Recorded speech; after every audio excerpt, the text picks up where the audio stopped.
Hi, welcome to another great episode of the All Around. I am your host, Dr. Anthony. We kind of switched things up a little bit, so I wasn't kind of prepared. I was waiting on my normal intro, but we actually did the countdown. So hopefully next week we'll have my normal intro back with the music and my voiceover of the actual video. So we have a lot of things, interesting things that we are going to discuss today. And we're basically going to talk about Black America and White America, and we're going to outline the differences. So we have Mark Lee, my producer, in the house, and we also have the beautiful Ida Bullock in the house. Make sure you check out her Miss Ida disappeared, so podcast. hopefully you'll come back Oh, on she in a disappeared. Oh, second. But she sorry. bounced off and bounced on, so So I know we she's traveling. had the So beautiful Ida in here. She'll be back hopefully shortly. So and she just to has her let you pearls know, today. yeah, yeah, Yes. she had her pearls. I saw the pearls, and she's coming back. And just to let you know, the video was just having a little bit of a glitch. So when we close the show, your usual video will be there, and it'll definitely be there to open the show on Okay. next Thank week and everything. you. But we're just having a Yeah, because little it bit kind of of a threw me glitch. off for a little Yeah. bit. And I'm like, wait a minute, where's my video? Where's my music? There's the beautiful Miss Ida B. Make sure you what you got on the hashtag clutching your pearls. Oh, it's Clutching supposed to be my, yours. just go with clutching my pearls. Y'all find me how you find me. You find me how you Make sure find you me. check her out at IdaLBullock.com. Make sure you hit her up for your minister needs. She's a coach, pastor coach. I don't know why she be giving me to these church folks. I said church folks are the worst folks, Mark. Girl, You I never got to. stop her, Somebody Mark. got to give you You to the never, church you folks. I never. mean, I, although I am church folks, I am a PK, and that's a preacher's kid or whatever. yeah. I just don't operate in the capacity of a preacher's Well, kid. they I'm had you I'm that finish what? outlier. Did they had you Well, I know finish we're gonna get to last another month? very important topic, but Miss Ida, I gotta ask you a question because you just kind of alluded to it. Do church folks even pay? Because sometimes I'm wondering whether church folks even bother to pay. Because sometimes they can be some cheap folks as well. Not saying all church folks, but sometimes church folks can be on the cheap side. So, what's your thoughts, Miss Ida? Because you be over there trying to get some business, and I'm wondering, are the church folks actually paying you, or are they just asking for you to send them some Oh, they dollars? be talking about love offering. I be talking about contract. They said we gonna take. Oh no, they got me one time. They said we gonna take. I said no, you going. So you gonna let me tell the joke and then let them pastor. They don't even give you money. So I know talking we gonna take up a love offering. You know how you go to Pentecostal church? They said no contract. They they be smart. I ain't mad at them, but only 20% of people go to church actually pay tithes and offering, and other 80% is there for the free ride. But those 20, find you real quick. They like Tawana, you the pastor daughter. I know you put. They leave the basket in front of her a long time. You know how they pass the basket? They be like, I just normally stop. just put $20 in the collection. If it's my You church, I wrong. put $20.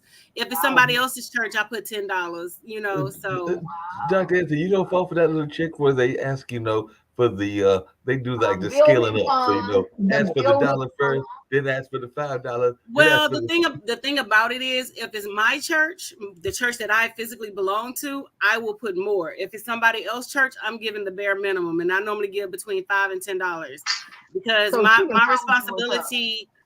responsibilities is not to their church. My responsibilities is to my home church to make sure my stuff our stuff getting taken Oh, care of, because people don't understand what tithes are actually for.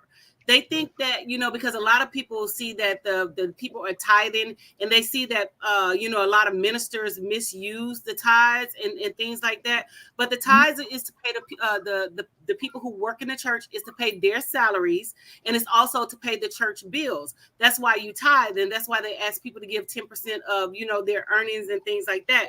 It's not that you're taking care of things that shouldn't be taken care mhm. of. And that's the misconception that a Now lot I of have people have. an opposite view against that. I tell people Yeah. tithing was under the Old Testament. It doesn't apply to the New. Don't get me wrong. I said if you are a member, you should know what the church is doing with the money. That's why sometimes they be like No, you non-members. should know. You Yeah, should know what the and church is doing with the money. we had a atheist CPA come to our church and teach tithes and offer, and people began to pay. They said, well, the government says this is a nonprofit, and you give them more than 250, they will keep them accountable. So you're doing this too much is given much is required. And ironically, people that are well off don't have a problem with tithes and offer. ironically, people that are not good with their money, they think the God is cursing them. And I used to say, if you don't know what to do with your 90, what is that 10 going to really do?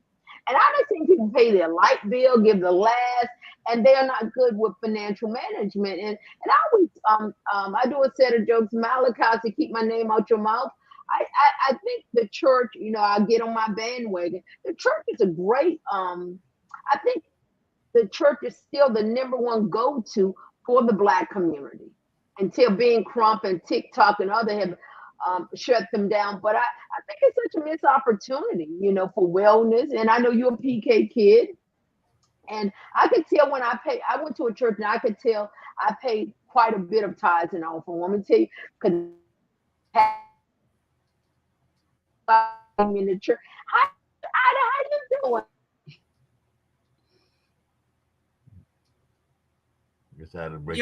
Your internet keeps going in and out, but as I was saying, there's a misconception behind the tithes and the offering and things, and people think that is used for other things, because you do have people who abuse their position in the church and things like that or whatever. But the church is a business. At the end of the day, it is a business, and it has to operate as a business. And I've seen a lot of people say, oh, the church did me wrong, the church did this. No, a person did you wrong. The church did not do you wrong. The church is just a body, is an entity, is a place where you go to worship. It's a person inside of the church who did you wrong. So they need to learn how to separate the entity from the actual person who actually did them wrong. So they put everything into one as the church, like the whole church, the body of the church, everybody, the members, the deacons, the deaconesses, if they have deaconesses, and things like that or whatever. They clump everybody in together, and you cannot do that. You have to address the person who has done you wrong. And a lot of young folks, they're like, well, the church did me wrong. No, the church did not do you wrong. It was one person or 2-3 people did you wrong. So you cannot hold the whole church accountable for something that someone else did to you. Unless you went to Bishop Eddie's own church, you could. Unless you and I was gonna say, my father and I, we have conversations about the church and the members, and I let him know that, I'm not the child of his that should be working in his church. Oh, because my thing is, I'm the outlier when it comes to, his children. I'm the one that's always been boastful. I'm the one that always will let him know, hey, I'm going to the club and I'm dancing like a stripper. You know what I'm saying? And I have told my father this, and he's like, what, baby? You going to the club and you dancing like a stripper? I'm going to the club and I'm going to dance like a stripper. I don't hold anything from my parents. So if it's anything that's out there, it's going to come from me. It's not going to come from somebody else. I'm going to tell my parents. I'm going to let my parents know what I'm doing. You're not going to say, well, don't make me tell your father. What you mean? I've already told them. They already know what I'm doing. Dr. Anthony, I got to teach you about something. Really quick. I got to teach you about something I want to hear. I had to start because I remember a long time ago living in a country town here in North Carolina, going to the church that was a very part of the community, a very set part of the community, and there was a serious revival going on, and right across the street was the church. So the church and the nightclub were spending a lot of time together and everything. So there's a lot of that goes on. So you got the folks that are, but it is, but that was going to be my next comment, because my thing is, my thing is, like I tell my father, I'm not going to be pretending in your church like, I'm all holy roly and things like that. Yes, I have a relationship with God. Yes, I pray. Yes, I go to church, but I also go, to the club. I go to day parties and things like that or whatever. So my father knows all of this about me. And it's not like, I'm trying to shield and I'm trying to hide anything or whatever, because my thing is, when you're perfect, let me know. You know what I'm saying? When you're without sin, let me know.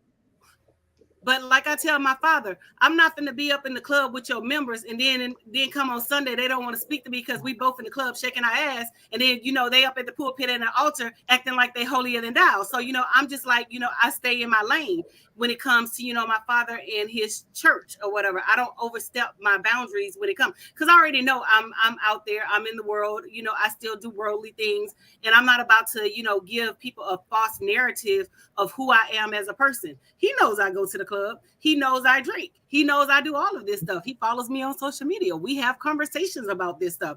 And he's like, whenever you get ready, God has called you to preach. And, whenever you get ready, you need to stop running. You know what I'm saying? And we just had this conversation when I was at home. So, I told him, once I, get all this buck wild out of me, then, I might, go ahead and step over to the other side. But it's no, pretending like I'm somebody else and I'm doing this, I'm doing that. No, what you see is what you get. I don't fake and shake. I'm not about to put on airs like the old people say. I'm not about to put on airs. I'm not about to do any of this. This is who I am, and this is who I'm going to be. Ida. Regardless. Where's my anointing? I'm gonna have to start bringing. And I think really, I think as a PK kid or anybody, whether you're the Donald Trump or if you're the daughter of a leader in the community or any type of significant role, I think it's unfair at times because people have a magnifying glass on you. And PK kids is just like I think they're the worst kids in the church. They're the baddest, the wildest, the strippers. And I like how she owns hers. Most PK kids be on the slide, and hiding. I like how she's open with her. I think it's but I like how this is that one. I'm surprised only because she's been raised in church. I know otherwise I'm always surprised of her self-view towards the church. I give the church a hard time because the church is a nonprofit organization. I put the church in the same category. I put Goodwill, Salvation Army. They supposed to do some good in the hood. And I think as a lot of times, like you said, when people think of the church, like they think of a company, they think of the person. They think of the church as the pastor, then the deacon, and the ushers, and I've seen some grassroots church. Think about Joe Osteen Church was robbed for one tithes and offer, and he lost $300,000. I think it's more than that.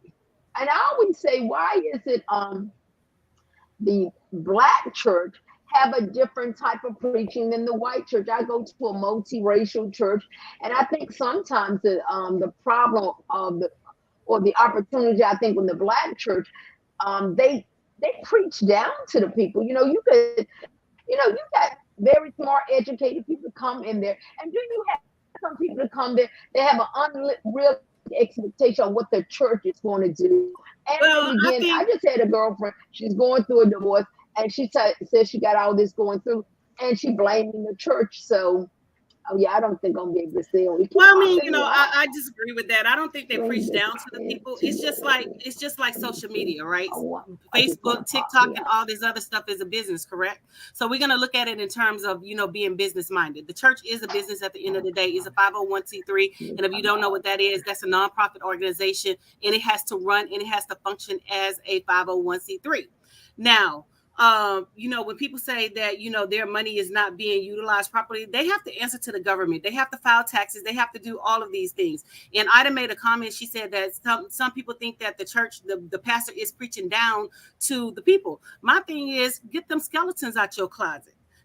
Because if you wasn't over there doing the things that you're doing and trying to hide what you hiding, you wouldn't think the sermon was about you. The sermon is about in general. The sermon is not generalized to one specific person. When the pastor writes his sermon or comes up with his, pray about his scriptures that he's going to preach from, he's not thinking about Dr. Anthony. He's not thinking about, let me pray. Let me go out here and preach to my daughter because my daughter's out here going to the Anthony, you know what I'm saying? The message. Hold on a second, Dr. Anthony. I got to interrupt you because I had a friend of mine who's still a minister. He is a very outspoken minister on some social justice issues and is maybe more forgiving than others towards certain communities. And I won't say which communities those are, but I'll go ahead and say one of them is the drug community and the other is the LGBTQI community. And I do know for a fact, because I wasn't there, but I had multiple witnesses that were there. So I'm thinking that these are reliable sources that said that as soon as he popped into the church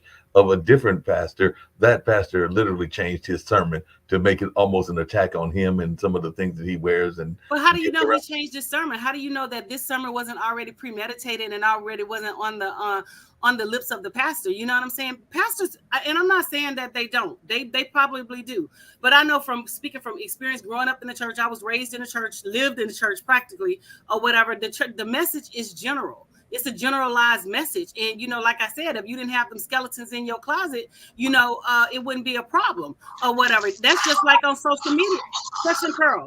No, because we're talking about from the business standpoint. Social media is a business. And so when we make posts on social media, people are talking about, oh, why you make that post about me? I wasn't making the post about you. But since you want to go there, the post can be about you. It's just a generalized post. It's just a generalized statement. But like I said, if you didn't have them skeletons in your closet, and if you wasn't bumping your gums and running your mouth and talking about me, you wouldn't have the inclination or the audacity to say that I was talking about you. Because guess what? The only person that I compete with is the person that I'm looking at in the mirror, and that's my damn self. I don't compete with nobody else. I don't compete with no bride because I don't feel like they're on my level. I don't feel like they can stand in my shadow. So why am I going to give energy and waste energy and put that into somebody else when I can put it into myself and I can compete with myself? So everything goes back to the mindset. So if you wasn't over there doing what you was doing, you wouldn't think the pastor was talking about you. And I'm not saying that they don't talk about LGBTQ community, because some of them do. They're just preaching what's from the Bible and what's from the word.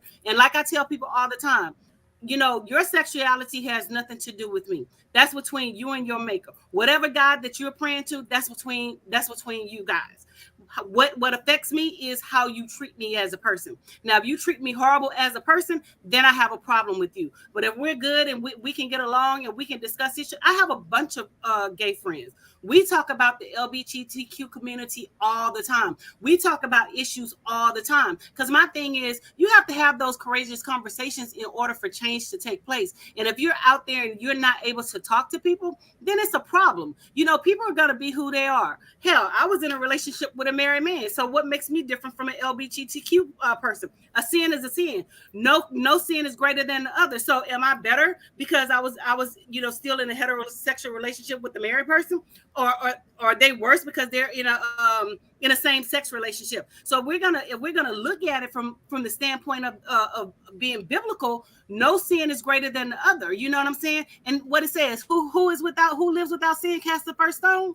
Who can live without sin? We're all part of this whole thing of sin. That's why God says we pay for redemption, and we redeem ourselves, and we pay for forgiveness and those things. You know what I'm saying? So I hear what you said. I gotta teach you about.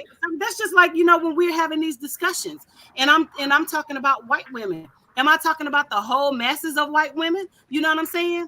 For the most part, 95.95% of them, yes. But the other 0.5%, no, I'm not discussing you. But I am basing my things off of factual knowledge. It's just not I'm pulling this out of my ass and saying, this is what happens. This is based off of statistics. This is based off of data. This is based off of sound, factual information. So, my thing is, if you're not coming like that, then don't come at all. But like I said, you gotta come correct, and Miss Ida, we go definitely hear from her as well. But I gotta tease you. I gotta tease you, Dr. Anthony, because I didn't know this. Because many folks that are watching, but not all of your crowd, don't know this. But I am a lover, even though I haven't heard a lot of the music lately of blues music and Zydeco. But I didn't realize that half the songs were about you, since the songs are usually about the other woman and everything. So now I know that it is really songs about you and everything, since you just said that you fell in that category. So I had to teach you. I don't fall in that category anymore. You know what I'm saying? I'm moving on to bigger and better things. Totally. I'm just speaking from the past experiences. You know what I'm saying? Because my thing is your past experiences will teach you how to be better and how to not repeat mistakes and things like that or whatever. I don't judge people off their past. Your past is your past. You have to learn how to live and grow and things. And it's all about growing opportunities. And as we're talking about the church, we're talking about testimonies. Everybody has a testimony. Everybody has done something. Everyone has been through something. So what is your testimony? Your testimony is different from mine. My testimony is different from yours. We all are different. But at the end of the day, I'm not speaking in general about specific about no one. I'm just speaking in general. And I can tell you that I don't talk about no one unless you have done something. Like I said, I was just teasing you when I said that. Your name out on my show, and then I'm gonna blast you on social media that you have specifically done something to me. Because what you gonna do? You can't whoop me. You know what I'm saying? What you gonna do? Because they already know Pastor Sibley kids will fight, and this one right here got a quick right. So I'm just saying, Just Hey, in I do general. have to ask you this, and this is for both of y'all, because definitely we kind of alluded to it, and I'm gonna actually loop the conversation Hi, that more you wanted election to talk brain. about into the other conversation, because Oh sometimes no, I we're gonna think get to that the other no, conversation. but I'm We're gonna loop definitely gonna the two together because I sometimes think that there is a misconception that there is more fun and more of a community within the African American church than there are in other churches. But I've seen some social gatherings that were very sociable in the predominantly white churches. But don't get me wrong, if it's going to be going to a homecoming as opposed to a homegoing and everything, I'm going to want to go to the black church kind of family reunion, because that's all it is to me, is one big family reunion in terms of the homecoming, not the homegoing and everything, because there is a differentiation and all in that space. But I know that those you're gonna get some real good potato salad at that good old fashioned homecoming reunion and everything. Well, I'm just gonna put it to you like this: I'm not eating no raisins in my potato salad. Okay, so I tend to stick to what I know, and I tend to stick to my own. And all I can do is just base it off my experiences with my church. My mom is Southern Baptist. I grew up Southern Baptist, and I also grew up kind of holiness and non-denominational because my father is non-denominational. So I was in between the two. So my mom church doesn't believe in women preachers, and you got to be covered. You don't wear pants. Now my father church, total opposite, believes in all that stuff. You can wear pants, you can pretty much just come. And so it's different. So yes, the my father's church, they did do a lot of things in the community. They still do a lot of things in the community. And also my mom's church, they do a lot of things for the children in the church, within the church family. So yes, we do participate because that's the family church. We do participate in different activities and things like that. And then we have the old mamas, they call them the old sisters, that be in the kitchen, cooking up everything with the white plates and potato salad and putting that one piece of chicken on there with that with that lemon cake. I'm quite sure Sister Ida got some jokes about it. I'm quite sure Sister Ida got some jokes. So You got they be in the kitchen and things like that or whatever. So it just depends. It depends on your upbringing and everything. Because I remember as a child, I asked my mom, I was like, "Can I be Catholic?" And she was like, "Why?" Because my friends were Catholic. So I was like, I want to be Catholic. And she was like, "No, you can't be Catholic because she was just like, no, because it's gonna be too confusing for you because the religion and what they do is different from what we do. So you just gonna stay Baptist." Oh. So so I stayed Baptist until I joined my father's church. And the thing about it is, like, I don't like people touching me or whatever. So, in the black community and in the black church, they always want to hug you. Now, I am a hugger. I do hug, but I like to initiate the hug. Don't just come up and be like, I'm about to hug you. You know what I'm saying? Because we're going to have problems. Now, when my father was at a different church in the community, I had to move my letter because we all moved with my father. And so the letter is your letter of commitment that you are a member in that particular church. So I moved my letter from his first church that he was pastoring to the church that we currently own. So he was like, the church has to fellowship you in, the people got to come up and they got to hug you. I was like, well, can I just move my letter without them touching me, without them fellowshipping me, without them hugging me? So we had, before we went to church, I'm sorry, before we went to church, we had a whole service at the house, and my father called us all together, and he literally prayed for me. He was like, "Please let my baby, let the people fellowship her. Please please let them touch her. Please allow them to hug her and touch her." Because I was like this, because I just don't, I have allergies and I'm allergic to a lot of things, so I just don't like people touching me, and I don't really like to, hug and touch on people and things like that or whatever. So yeah. I had No, to. but along those same lines, and this is for Miss Ida, don't sometimes those churches be having way too much fun playing matchmaker? Because I know that I've been to some churches with some of the women that were with the church as a single man and even a single man now. And if another person had come up to me making a prophecy about we gonna be together or we gonna do this or that, and I'm sitting there still trying to figure out if I like the person and everything, and they're trying to make predictions and all of that. I'm going like, nah, So let me decide that. go ahead, Ida. And then I'm gonna say my piece. And that was too funny. As a matter of fact, I don't know how my church know I'm unmarried and single. I just recently received an email from the church saying single nights at the bowling alley, and they want to get people together. And I guess they believe in the concept don't be unevenly yoked. But when a single brother, new member came to the church, a brother, oh my God, they was tender, eHarmony, Christian Mingle. They married you down so quickly. All the single sisters, they knew who we were. And I used to tell them I wear stilettos in church. I think you got me wrong with the wrong sister in the church, And they try to, and like you said, it's funny. Like I said, I think the church, the black church, operates differently from the white church. I think the black church, which can be very be awesome because it operates as a family. They consider you a family. But I think just like family, I think to me, you and I, T sort of agreed. I think the church does miss the opportunity to interface with the world when things going on in our black community, coming beside, or sometimes the church to me act almost like a soft version of the NAACP. And it used to be a time when anything went wrong, that pastor was on the press conference. You had the pastor, the such and such, and so like he said, we don't want to throw the church under the bus. And I just think the church have not evolved as the world have evolved. And I do see some very good churches, and I don't think they're able, like you say, for instance, T, I've seen some churches don't have websites and they're not up to date. And so the younger people, my mother church, the average person her age is 60. So that means somebody's 70 and somebody's 40. And so some of these churches are dying off because they're not able to adapt to the technology and other things. You remember when the church first came out, you was on Facebook, you was going to hell, or you brought an iPad to check your Bible and different stuff. So, I just think that I think the church, some of these churches have problems, but I look at the church as a business, and some people operate their business better than others. And I've seen some, like you said, T, I done been to some Catholic church where I got turned up for what? Because I like the Catholic church because they serve red wine. I done been to some church, you've been there so long, you need a W-2. And when you leave, are you transformed? I think, like you said, even the Bible says some people got into church, running church because it was profitable. Joe Osteen, at most, is a great motivational speaker. It's, and sometimes, when I think of New Orleans, so I think, I don't have a problem with the church. I just think the church is so many missed opportunity. Like right now, we talking about your cousin, T. Carly Russell. I've been following her all over the weekend.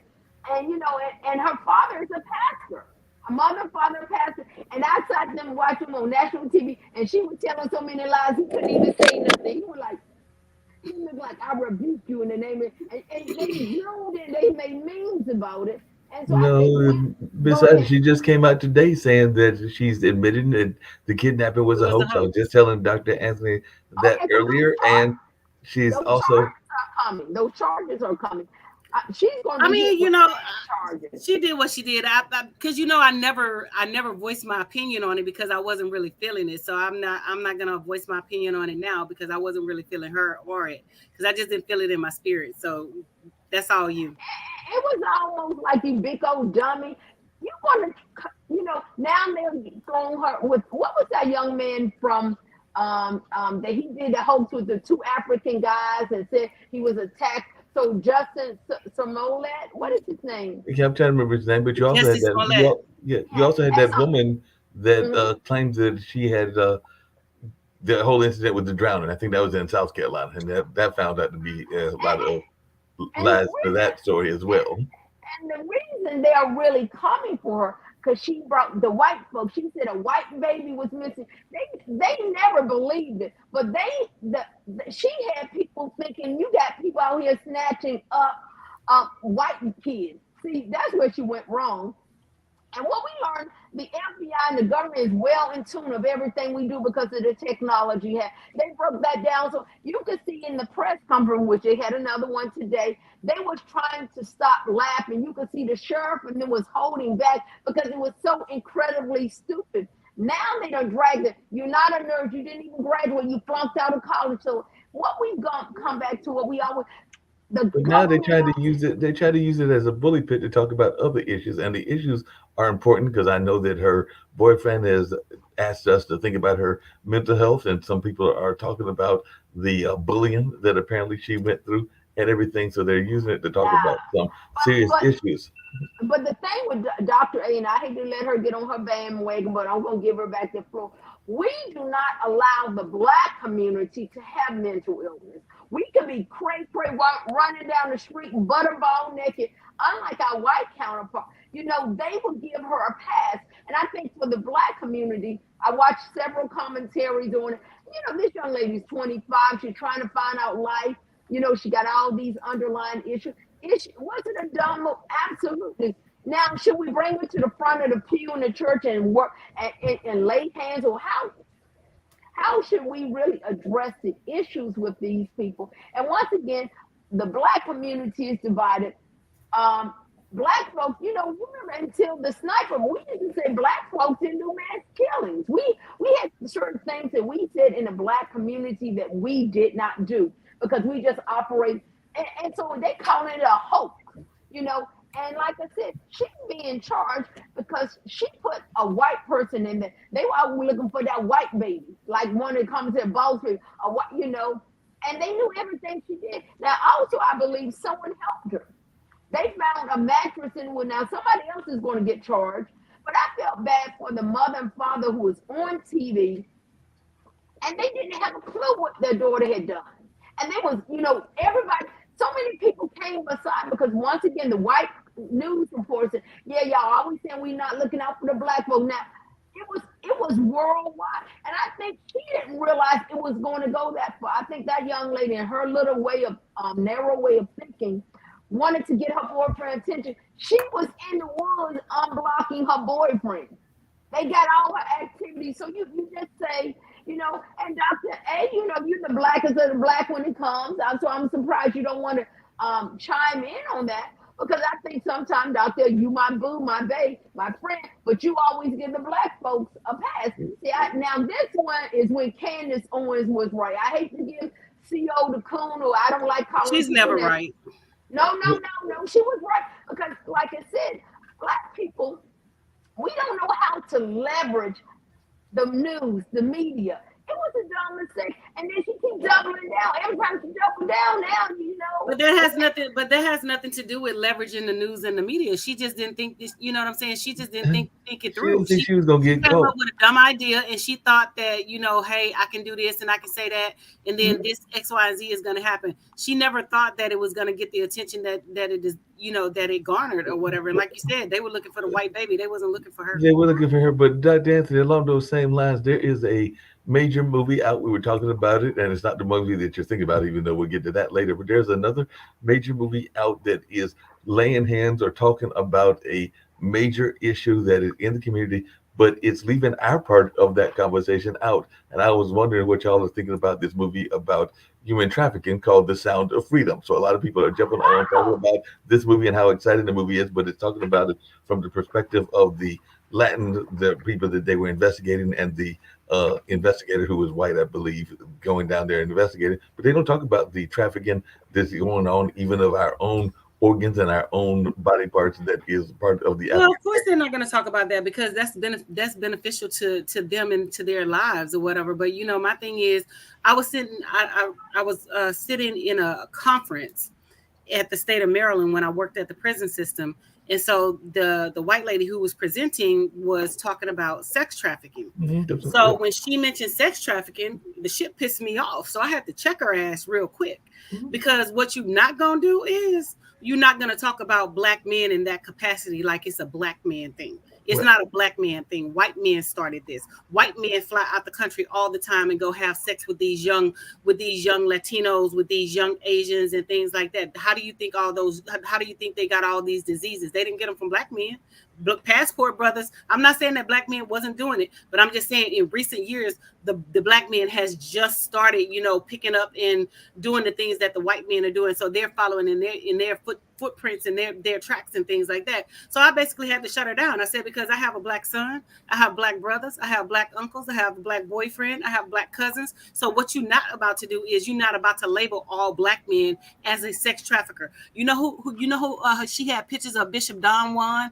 She had pictures of Exhibit. She had pictures of, Snoop when he was portraying being a pimp and things like that or whatever. So this is the image that she was putting out there, and I had a problem with it. And so other black people are sitting there looking crazy, like, why are you saying it? Yeah, I'm saying it because she's putting this out there like black people are out there just pimping all these women and things like that, when the white man has started it, going to all these different countries and things like that. So I asked her, I said, so when are you going to address the fact that the white men fly out the country and do the same exact thing? But you have never said anything about that.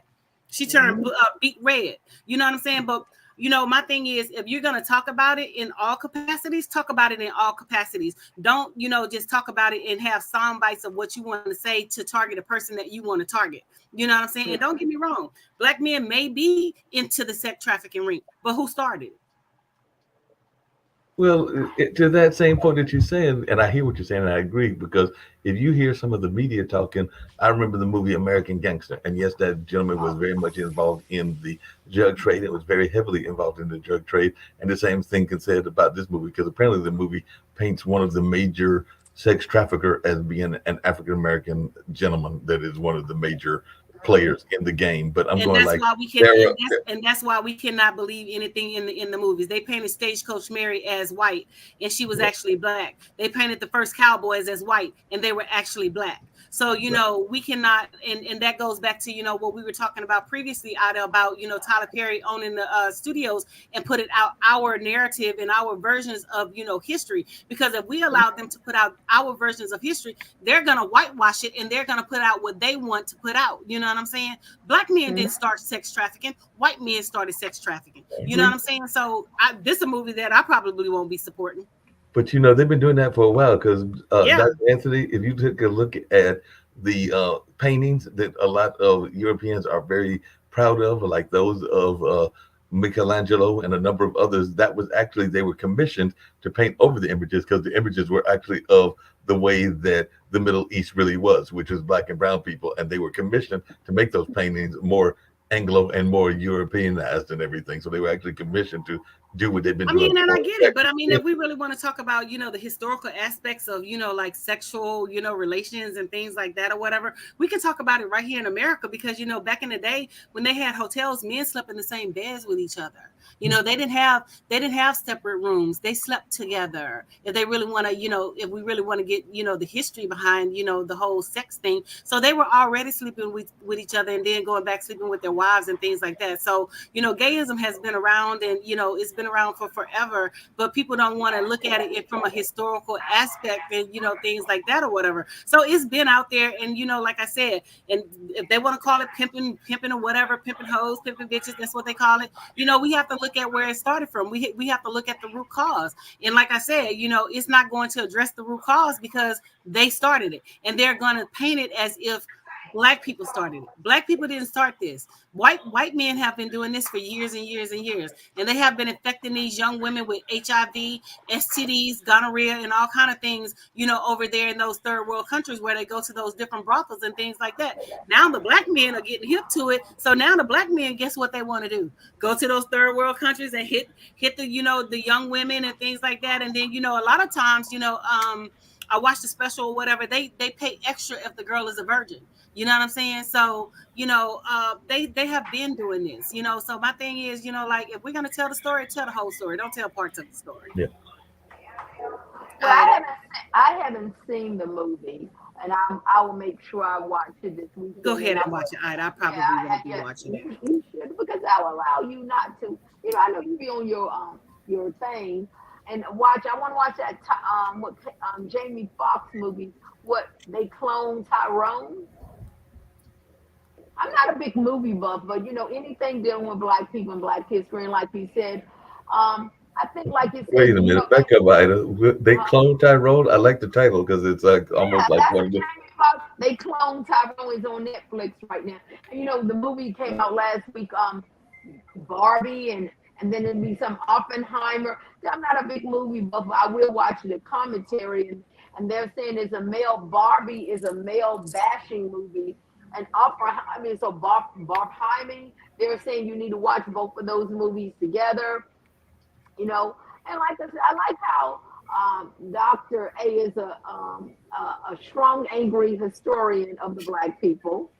I think sometimes she I'm not takes. angry. She's not angry, but I gotta ask her. I gotta ask Dr. Anthony That's when something. the name. Power. That's when the name calling comes. She No, just called. Dr. I speak Dr. with Anthony. power. I No, speak Dr. with Anthony, power I got to ask you and something based on passion. another person of color. Because apparently, one of the arguments that was put out there about Barbie, and it actually came from AOC, was that AOC is the modern feminist. Because her argument is that AOC never married Kim, that she has a multitude of friends of different ethnicities, and she's had just about every job you can imagine. Because there's the robotic engineer Barbie, there's a number of other Barbies. So AOC's argument is that she is actually maybe a stronger role model than we are giving her credit for. I don't have a Barbie, so I don't know. Then I'm not trying to give She's a Barbie. stronger role model for whom? White women? She has never been a stronger role model for Black women. My mother never bought me a Barbie doll. I never wanted a Barbie doll. I got black dolls. I got pretty black dolls and things like that. And I don't even buy the babies Barbie dolls. So who was she a strong role model for? Barbie has never been in the image of or the likeness of Black women. Barbie has always been in the image of white women, blonde, blue-eyed white women. You know, what's the character that Reese Witherspoon plays from Clueless? That is who she portrays. Barbie has never been, you know, a role model for, you know, Black girls and things like that. And I don't understand the infatuation with the Barbie for, you know, like Well, Black yes, girls. Well, Nicki Minaj represents herself as a Barbie. Exactly. You know? Nicki Minaj represents herself as a Barbie, but Dr. Anthony doesn't, because I think I'm beautiful. I'm way more beautiful than a Barbie. I don't want to be you know, labeled as clueless and, you know, can't think and, you know, like a dumb blonde, because that's exactly what she stands for. Because when they look at it, that's what she does. Oh my, but that's the you character know, that I think that's what no. But I'm just saying Well, she just said that she was representative and she's a role model. Role model for who? yeah, For because who? like I said, they're also talking about the different jobs she had. Because I didn't know that there is apparently a robotic engineer Barbie. So there is a Barbie that represents. Let me tell you something, Mark. In recent years, they just came out with STEM things because STEM is the next big thing that they're pushing towards women. Barbie in recent years only came out with black dolls in recent years. Barbie never really had black dolls. So how can she be the epitome and a role model for a Black woman? I don't understand that. I had a foster child and she told me, she said, I have a role model that's a white woman. I said, what? How can a role model be your how can she be your role model? She can't sympathize and empathize with you. She doesn't understand your struggle as a Black woman. She doesn't understand what you go through when you walk out their door, because your lived experience is something totally different from her lived experience. Right. She's seeing the world through her eyes and through her eyes only. You know what I'm saying? And you know, we discussed this earlier, you know, with the white feminists and things like that or whatever. You know, that's why I'm not a feminist. I don't support that white feminist, that BS that they have going on, because they vote against us all the time. And then when it directly affects them, oh, Black women, we need to partner together. We need to do this. We need to do that. No, y'all stand y'all ground and y'all continue to do what y'all do and let us stand our ground, and we continue to do what we do. But as far as Barbie being a role model for whom? Barbie's not a role model for Black women, for Black girls, for Latinas, and well, maybe some because they want to be white anyway. But you know, no, for Black women, and I stand hard pressed on that. Well, I can tell you why they go there. You know, when children first, do you remember several in the 70s or the 80s, they did this illustration of they began to connect beauty with color. You remember they Mhm. had little kids and they would putting a black child and a white child, and they begin. And so I can agree with you to a point that children begin to get conditioned when you go to the toy store, and before Toys R Us went out of business, 90% of that doll department was white and blonde, or white with brown hair. And the Black people, we had not made a footprint. And once again, even though, like you would say, Dr. A lot of these things, the Black community had been quiet. We were not the creator of some of those things. So now, yes, right around the late 70s, we began to create our own dolls, and we began to present beauty to our young kids, because the role model they're referring to is their targeted market. You know, as a matter of fact, I think it's one scene clip in the movie that I didn't see. She was talking to young girls, and they said, "Who are you? Aren't you old and outdated? My grandmother played with you."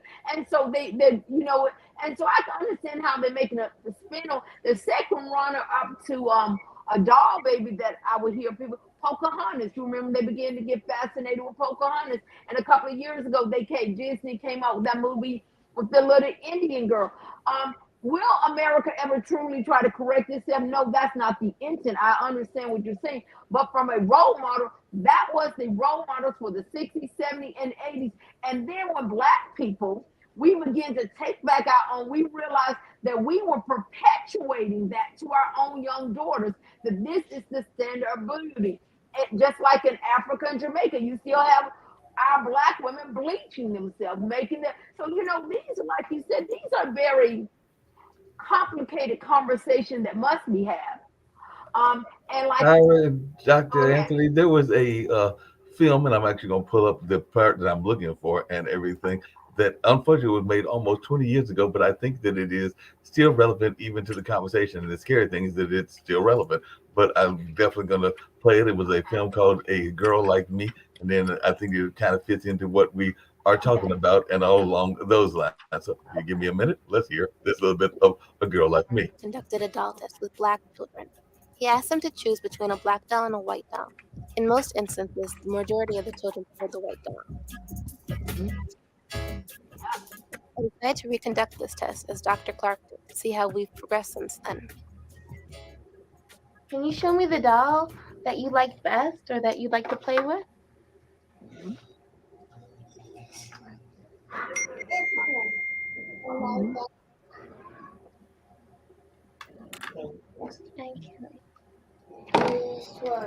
That one? I like to play with this. And can you show me the doll that is the nice doll? And why is that the nice doll? She's white. And can you show me the doll that looks bad? Okay. And can you and why does that look bad? Because it's black. And why do you think that's a nice doll? Because she's white. And can you give me the doll that looks like you?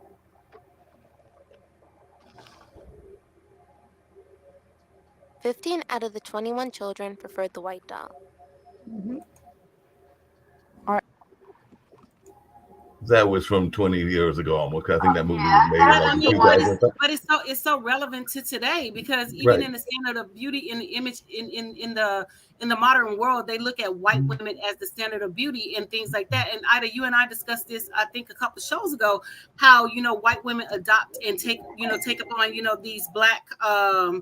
these black traits and full lips and big hips and thick butts and thick thighs, and so all of a sudden, oh my God, she's jazzy, she's this. But black women have been looking like this for years without the cosmetic surgery, and they were talked down upon and frowned upon in the community, and made to feel bad about their natural features and their thick lips and their thick hips. And so that video is just proving my point as to why I am not, and definitely not, a Barbie supporter. Now, do I love the color pink? I love the color pink. Pink is my color, but I'm definitely not a Barbie supporter in terms of, this is what they portrayed as being beautiful. The only reason you adapted and you accepted blacks into, the whole Barbie brand is because you knew that you can make money off of it. That's why you accepted the black traits and the black dolls and things like that. It wasn't from a standpoint of that you thought black women were beautiful. You just knew that you could just make that money. So for me, I don't support that brand, and I don't support what they stand for, because that's the image that they push. Thin white women with blue eyes, blonde hair. That's their standard of beauty. Not black women. Not black. But my thing is 15 black households had access to their black sons and daughter, and those are whatever is being perpetuated in their own home. Children are absorbing certain things. That's the video I was referring to. And like I said, it shows that the black people, I have some of my black friends that are so pro-black, similar to you, Dr. A. But they play a very active role in their home, making their children understand and love their blackness. To me, what I picked up on, what are our, whether they were living in the hood or educated, what was going on in those black homes that their children felt like that. You remember last year, 2 years ago, it was a little black girl. She was going to her hair braided and she wanted And I was long just hair. about to say that. Yes. And she began to cry. And her mother, who was very pro-black, said, I don't know what's going on. And when they showed the school was 80% white, her classmate. And she began to see how, and everybody migrated. I think, I don't know whether Oprah was still around, but some black talk show, and all of the black women, and we were very grieved. But then at the same time, we seen a black rapper say dark-skinned black women can't wear red lipstick. But we have problems in the black community that, yes, the media plays a part, but what are we doing as black mothers, aunts, and grandmothers as we seen our young black boys and girls feeding this and not addressing it? No, Well, I mean, I'm sorry, but I've always addressed it. I addressed it with my son. I addressed it with my nephews. I've addressed it with my cousin. And there was another video of a young black girl. She was getting her hair done, and the lady showed her in her image in the mirror, and she said, "I'm so ugly." When she looked, and that broke my heart. You know what I'm saying? For this young child to sit there and say, "I'm ugly because I'm dark skinned. I'm ugly because my hair is not long. I'm ugly because of this, that, and the other." And those are the reasons why I cannot, sit here and support a Barbie movie, perpetuating white beauty as the standard and things like that. When we have little black girls out there, looking themselves in the mirror saying, I'm not beautiful because I'm black. I'm not beautiful because, my hair is not long, and I'm not beautiful because my hair is not straight. But you are beautiful. And it's my responsibility as a black woman, as a medium tone, fair, light, whatever you want to call me, to make sure that my little black babies understand that they're beautiful, regardless if their hair is long, regardless if their hair is short, regardless if their hair is straight, regardless if their hair is if their skin is dark, if their skin is light. You are beautiful, and it's our responsibility as the older generation and older black women to make sure our babies who come up through the education system in wherever understand that their beauty is beautiful no matter what color they are. Well, let me give you an example. Snoop Dogg, who is a powerful entertainer, his daughter was getting dragged for being and Snoop really didn't come to her defense, and he's very known. He got other children that are very lighter and different. So we see it's not as much as our black mothers and aunts and grandmas, but it's also our black fathers and uncles and brothers they play a very essential role of accepting and rejecting. So when they were saying Snoop Dogg is problematic, he make all these, he's always cheating on his black queen with all of these other women. So he plays a part of that young lady having her own self-hatred for her skin, because it really, at the end of the day, it comes down to our mother and father, our home, our churches. Going to school is a very powerful force. Our community. That's why I see a lot of my friends now are homeschooled, because they want to manage the narrative that is being played, but you have no control when they go out in the community. Only then do you know how well you have built your young king or queen up, right? Mm-hmm. No, speaking of which and everything, and I was going to get to that since we had some things we're going to get to, and this will be the last video. So I did find the video from back in January of the incident where the kid brought the gun to apparently either an elementary school or a preschool. So I know you wanted me to play that, so we're going to grab that video and then hear some comments around this incident that took place some time back as well. So definitely this ought to be interesting conversation as well. Roll the clip. Police say the shooting was intentional. Ariel Resha here with the story. Good morning, Ariel. Good morning to you guys. This story is just hard to fathom. That teacher is in stable condition and is recovering this morning. Police say after she was shot by that student, she managed to save the other children in her class. Authorities are now trying to figure out how and why that 6-year-old had a gun. This morning, officials in Virginia piecing together how a 6-year-old got his hands on a gun and opened fire in his classroom, severely injuring his teacher. This is an unprecedented situation that we're dealing with. This shooting was not accidental. It was intentional. Police say the first grader took his mother's legally purchased 9mm handgun from home on Friday and fired one round at his 25-year-old teacher, Abigail Zwerner, as she was instructing the class. It's unclear why. The round went through her hand, exited the rear of her hand, and into her upper chest. Despite her wounds, Zwerner managing to clear the other kids out of the classroom. She turned around to make sure that every one of those students was safe. I believe she did save lives. The teacher stumbling into the administrative office where LaWanda Sample Rusk was picking up her grandchildren. She said, call 911. I've been shot. Then she passed out. Those in the office rendering first aid until paramedics arrived. We immediately found towels and tried to put pressure on her wounds. Mark Anthony Garcia Jr., an 8-year-old second grader, was just down the hall as the harrowing ordeal unfolded. We all went to the safe room, and then after we got there, for a few minutes, people started crying. Police say a school employee restrained the 6-year-old shooter until officers arrived, finding the gun on the floor. The 6-year-old is under a temporary detention order and is receiving treatment at a medical facility. Police are still investigating how that child was able to get a hold of the gun inside his home. Officials are also now working to determine if the parents should face any charges. But this teacher was truly a hero. You want to go first, Ida, or you want me to go first? Well, you know, I live in Virginia. As soon as it came on, I could tell by the news report. I said, "Oh, this is a young black boy." I could tell by the words, the power of words, and the building up to the victim. And I have seen the opposite of when it's in white. Everything is protected. Don't make on the news. I'm protecting. I got to show the white lady, and so you quickly knew the child was black. And the mother had been charged with 2 felony counts. She pleaded guilty of it. And so, like you said, when our young blacks commit, we begin to victimize them and make them thugs. And so they didn't use that word, but they built a good scenario around be afraid, you know. And so, you know, like I said, you know, me, I had some questions around it because, you know, why would you leave? And, you know, more detail, but I know you're going to take it and run with it. I know he was a special need autistic child. I felt she was very negligent. Why would you leave a gun around children?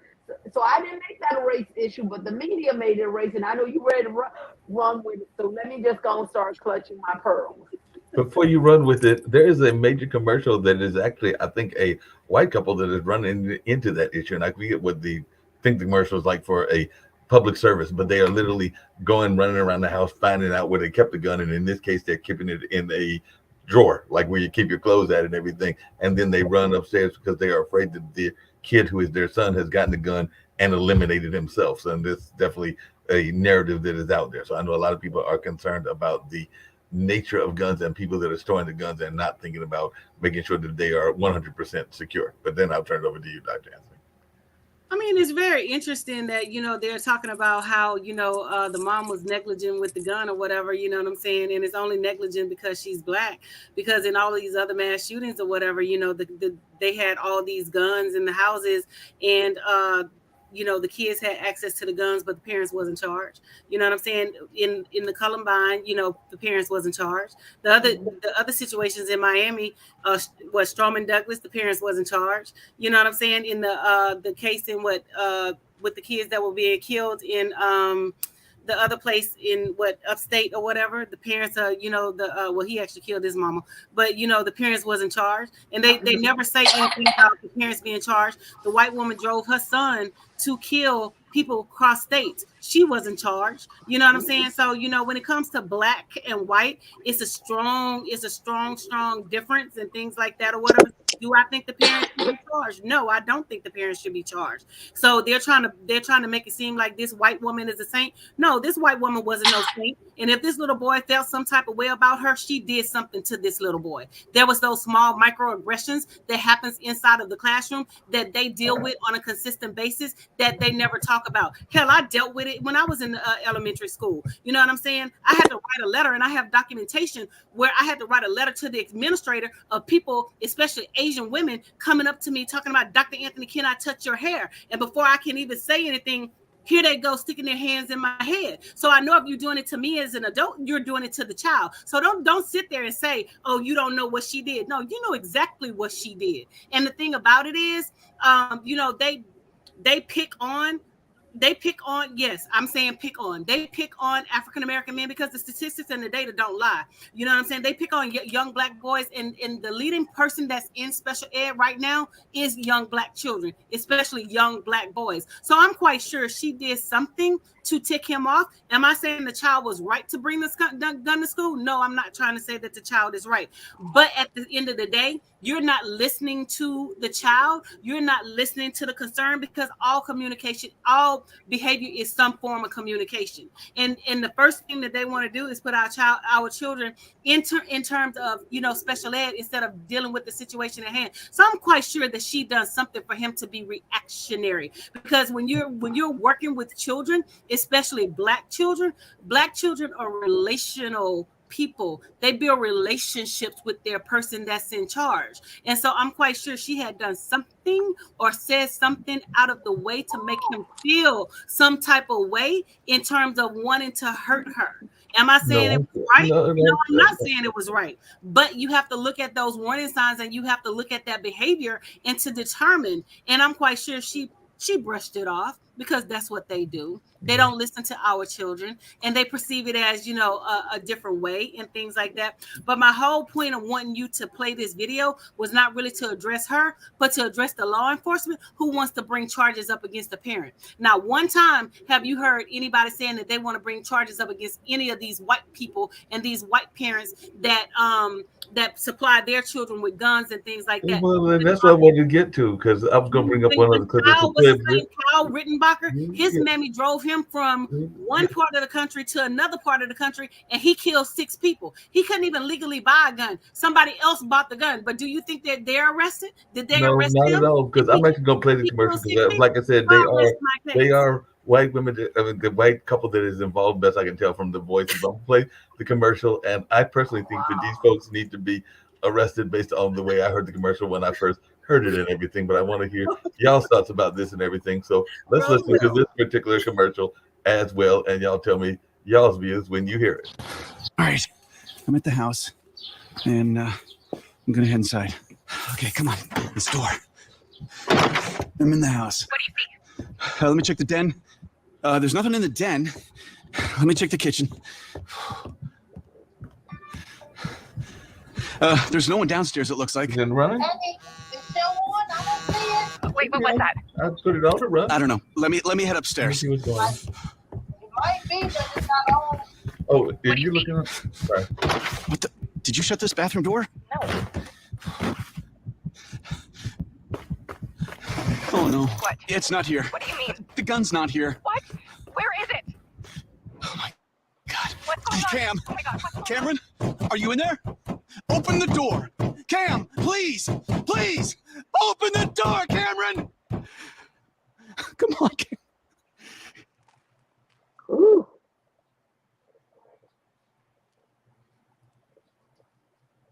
Okay. Was that on? Well, I mean, I understand the point that they're making, but again, at the end of the day, it's okay for them to leave their guns around, laying around, and then, when they feel like their child is suicidal, then it becomes a problem. You know what I'm saying? Then I need to lock my gun up or whatever. But again, at the end of the day, the white people have the luxury of, having their keys and having their guns and everything else, the ammo. out and their children have access to it. You know, we have, you know, athletes who have gotten in trouble for, you know, posing with a gun, but you have the same in the same professional athlete who are white pose with a gun, but they didn't lose their Nike contract. They didn't lose anything else or whatever. So, you know, it's totally different for, you know, black and white or whatever. So, you know, I'm going to always stand pressed, and I'm going to always stand hard on, you know, my belief, you know, with this whole black and white thing. We already know it's three, you know, it's different sides of the law. It's their law, it's the law for us, and then it's the law for the extremely rich. You know what I'm saying? So, you know, they never address the fact that the white people have, you know, their guns, their ammunition and things like that. And like I said, no charges were brought against any of these white folks who went out and shot up and killed, you know, all these people. Look at this boy, Dylan Roof, who went into the black church and killed all those people. They walked his ass out in handcuffs. They took his ass to get Burger King after he had killed all those people. Now, you know, you have black people who are standing with their hands up high, you know, not even a threat, but they're being shot in the back. They're running away trying to protect themselves for their lives, and they're being shot. The guy in Minnesota who willfully told the man that he had a firearm, and before he could finish saying firearm, he shot him, and he said he was legally carried. Castile, what's his name? Something Castile or whatever. So, you know, it's bullshit when they say, oh, you know, black people should just follow the law and black people should just do this. The black people do follow the law. The black people do this, and, you know, things like that. And I've always said that, you know, they have these code words and these code terms because all of them wants to kill a black person. They want to shoot someone black.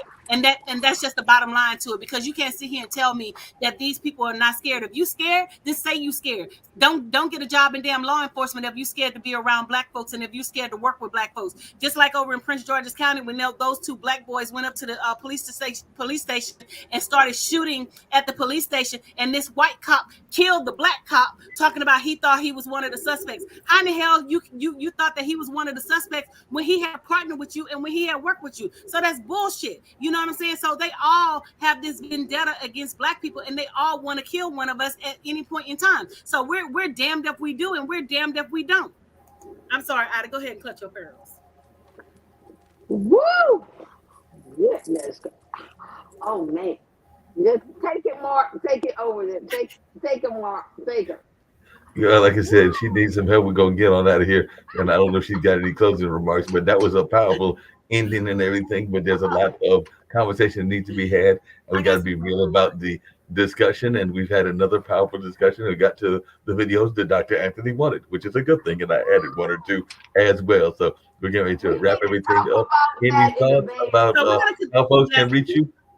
So we're going to continue the conversation around, you know, black and white America, and, you know, the differences between, you know, how people view black people in terms of law and, you know, other situations, and how the law is catered to, you know, white. We already know the law was not written for us, but, you know, it just comes with the bullshit, of, you know, around, you know, black people need to do certain things to maintain our lives and, you know, maintain our livelihood, which is a bunch of BS or whatever, because we can be outside being law-abiding citizens and still get gunned down and things like that or whatever. So, you know, I just want you guys to take that into consideration, you know, listen at the topics, you know, talk about it, have those courageous conversations within your community, within, you know, your circle of friends, you know, because I have one white friend. I met the quota.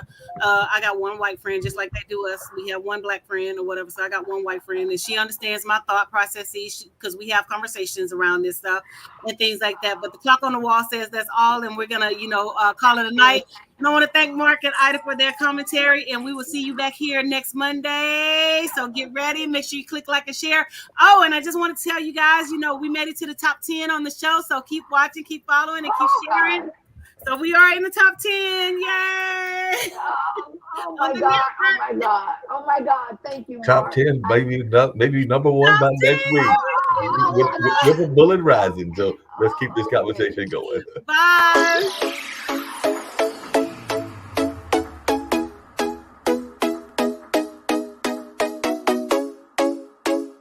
What's up? What's up? What's up? Welcome to the All Around. I'm your gracious host, Dr. Anthony. Please tune in on Mondays at 6 p.m. for your entertainment purposes. We will hit current topics, old topics, and everything else in between. Be there or be square. Deuces, my loves.